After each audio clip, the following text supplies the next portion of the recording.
And it's interesting because a lot of people think stem cells are something brand new that just came into this world recently, and the fact was I was cloning stem cells back in 1967, 40 years ago.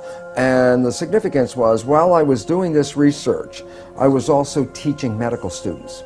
So I was teaching medical students the foundation of how cells work, the conventional story out of the textbook, genes control life, what we call the genetic determinism, the belief that genes control your traits, behavior, your physical characteristics, etc. And what my research revealed when I was studying the stem cells was this, very profound. I put one stem cell in a petri dish all by itself, and it would divide every 10 to 12 hours. So it'd be 2, 4, 8, 16 cells, 32 cells.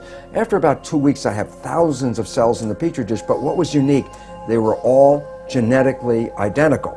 But then I did the experiment. The experiment was to take some cells out of the dish and put them into a separate dish with a different environment. Okay. So I take the cells out of my stem cell dish, put them in a separate dish with a different environment, and the cells form muscle. But then I went back to the same dish with genetically identical cells in it and took some cells out and put them in a different environment, and they formed bone. And then I went back to the same dish with genetically identical cells and put them in a third petri dish with a different environment, and they formed fat cells.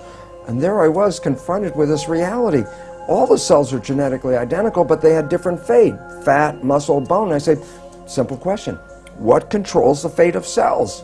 And the answer is the environment. It was the only thing that was different because they were all genetically identical. So I started to really say, oh my goodness, here I am teaching genes control life to the medical students. And yet the cells were revealing to me that, hey, they all had the same genes, but it was the environment that I put them in.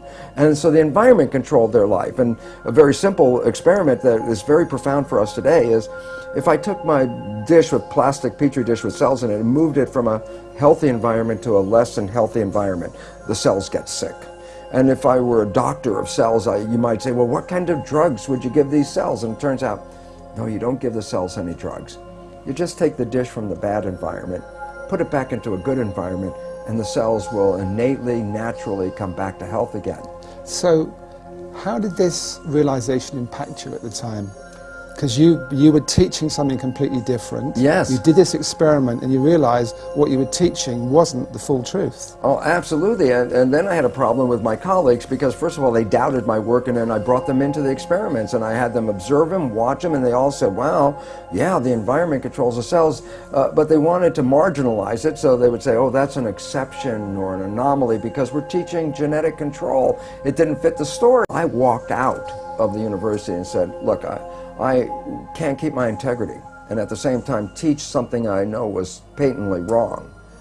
So I walked out because I saw that teaching the belief that genes control life was very, very incorrect. And it's very interesting because I did that in 1970, now that's like 40 years ago, and guess what? The new science that is just coming into the forefront of our world today is something called epigenetic control. What I was teaching was genetic control by genes. The new science, which is now coming around, is called epigenetic control. And what that means, you understand the prefix epi means above. So you say epidermis, that means the layer above the dermis, skin. If I say epigenetic control, literally it says control above the genes. And this is the new science. And why is it profound? Because when you teach genetic control, you teach victimization. You didn't pick the genes as far as we know. The genes control your traits. You can't change the genes, so you become victimized by your heredity. And the new science, epigenetic control, reveals how your response to the environment, as you change your response to the environment, you change the fate of your cells, just like in the Petri dish. That makes you a master because you are the one that has the opportunity to change your perception and response, so therefore you're the one that controls your genes. But it took you some time, didn't it, to actually incorporate that in your life? Because I know in the Biology of Belief, your book, you talk about you went through a very unhappy period. Yes. Your father was dying of cancer. You had a very messy divorce from your first wife, and you weren't happy. And you thought at that point that actually your genes did influence, and you had unhappy genes, and it took you some time to actually realize that in your life you could change things? Yeah, it was very interesting because, again, I was still coming from the programs of my own deep beliefs, which I got from childhood on, about genetic control. And yet, it was funny because I was at that point also going out and beginning to talk to people about this new science, about if you understand what I'm talking about, you can create this fabulous life. And it was fun because in the beginning I would try to get people together and I'd tell them, you can create this fabulous life, and they'd sit at me and look and go, you know, Lipton, for a guy who says you can create a life with this stuff, your life doesn't look that good. Oh my God, I can't just talk about the academics of the new science. To make it work, you actually have to apply the principles of the new science. And that was a change point in my life where I said, well, I'm not going to lecture on this unless I verify to myself that by influencing my personal beliefs and attitudes and things that I can change my biology.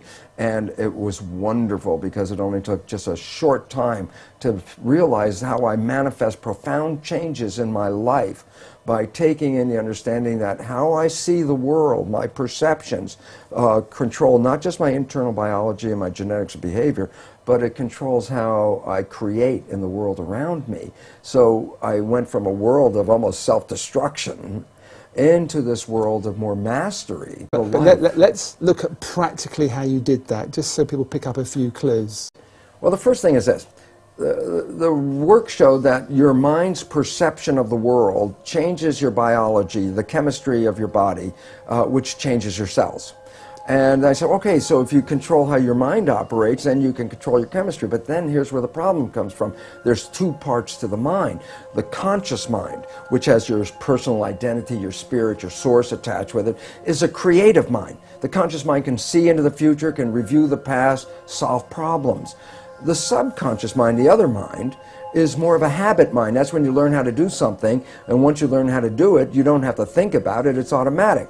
Well, most of us walk around in the world thinking that we're running our lives with our creative mind, and I'd say, Emmett, what do you want out of your life? And you would say, oh, I want to be healthy, I want to have great relationships, and then you try to say, I'm running my life with these beliefs.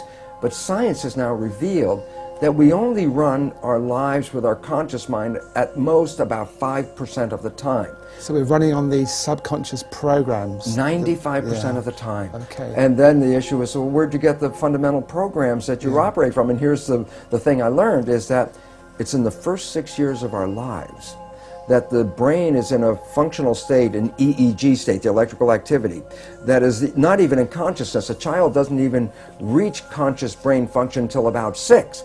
So the first 6 years of your life, your brain function is lower frequency, which is like a hypnagogic trance, a hypnosis.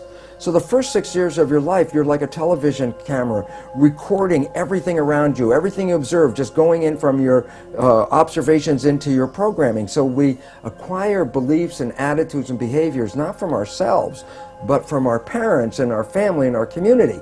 These become the fundamental beliefs. A very interesting point. The Jesuits were very proud. They would say, give me a child until it's 6 or 7 and it will belong to the church for the rest of its life. What they were saying was what they knew, which science is now finding out. The first 6 years are programming. Yes. And whatever program you get, that will be the rest of your life.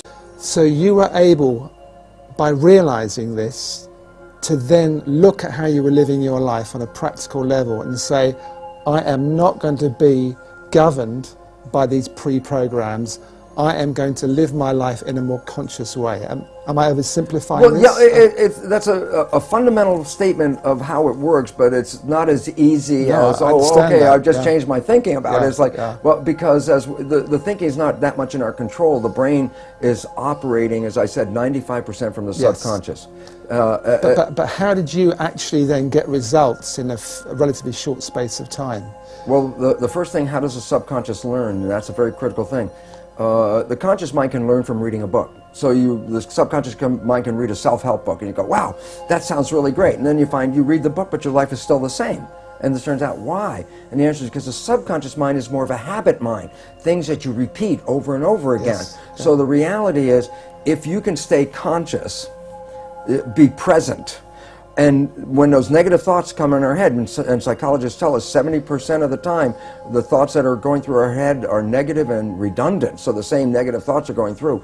If you could stop those thoughts, if you could hear them as they come through, like, oh, that's not going to work, or this will never happen, those kinds of thoughts. If you can hear them and stop them consciously, say, no, change the belief right there, just give the more positive thing. As you repeat this more frequently and you keep repeating it, the subconscious mind begins to learn. So as a habit, if you stay conscious, and you have to work at it, and here's why people say, well, how come only 5% from conscious mind, 95% from subconscious? Because the conscious mind can think into the future and think into the past and solve problems. Then think about it yourself. Most of the time, you're thinking about something. Well, if you're thinking, you're using the conscious mind. Well, if you're using the conscious mind for thinking, then who's running the show? And the answer is, when you're not paying attention and you're thinking about what I'm going to do tomorrow, your subconscious is running the show. So you used the words, be present. Be present. Which be mindful. We hear a lot. So be mindful, which really means be aware of what's going on. So you get an automatic reaction, you're aware of that, and you say, I don't want to go there, that's an old pattern, and you look at a new way to be in that situation. Exactly. And you have to repeat it over and over again, because if you think, well, I got mad at myself yesterday because I repeated that same stupid thing, and I got mad again today because I repeated the same stupid thing, and then people give up because they get frustrated. And it's like, no, it's a habit. So you have to every day, but ultimately you can repeat it. Some of this may take work for people because you have to really be present, and yet we're so bombarded with information and our lives are so busy that our conscious mind is almost always wandering, trying to resolve issues and problems and things we have to work out, which then means the subconscious mind is running the show. Because you went from, and I'm quoting from your book, wanting to be anyone but me, to being, I think you quote yourself as the happiest man in the world. You felt so happy. Oh my gosh. So you proved that this can work. When I started to apply the new science and rewrite the subconscious so it supported me rather than the programs of limitation or disempowerment that we get from our parents and our community as children, which almost all of us get. When I put in the new programs, all of a sudden I started to find, my goodness, my life completely turned around. All wonderful things started happening in my life. I was healthier. I haven't been to a doctor in 20 years. I don't need that. I don't take any of their drugs. Why? Because most of the illness is just from the stress of not living in harmony. And when you learn to get rid of the limiting programs that we got as children and put in programs that support you, guess what? Then all of a sudden the place turns into heaven.